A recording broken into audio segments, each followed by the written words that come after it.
Drug test చేయగా వారిలో ఇద్దరికి పాజిటివ్ రావడం జరిగింది.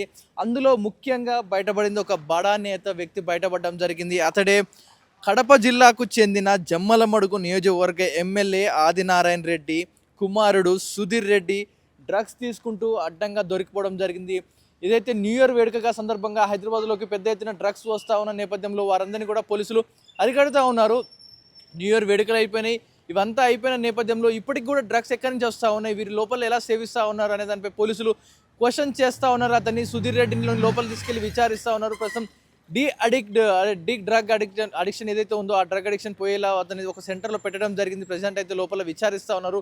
మెయిన్ తలెత్తున్న క్వశ్చన్లు ఏంటంటే అతనికి అసలు డ్రగ్స్ ఎలా వచ్చాయి, అతని చేతికి ఆ డ్రగ్స్ ఎలా వచ్చాయి. ఎందుకంటే న్యూ ఇయర్ వేడుకగా సుమారుగా 31వ తారీఖున పెద్ద ఎత్తున సిటీలోకి డ్రగ్స్ తింపాలని డ్రగ్స్ పెడ్లర్లు కూడా ఒక పుష్ప సినిమా స్టైల్లో పెద్ద ఎత్తున స్టోర్ చేసుకోవాలి. ఇదంతా కూడా అది గంజాయి ఏమంటారు గంధం చెక్కలు ఒకసారిగా లోడ్ ఎలా స్టాక్ చేసుకుంటారో ఆ విధంగా హైదరాబాద్లోకి పెద్ద ఎత్తున డ్రగ్స్ దింపాలి, న్యూ ఇయర్ వేడుకలు మొత్తం కూడా డ్రగ్స్ నింపాలని ప్లాన్ చేసుకుంటే ఉన్న నేపథ్యంలో పోలీసులు వారికి ఒక అడ్డుకట్టు వేశారు. ఎక్కడ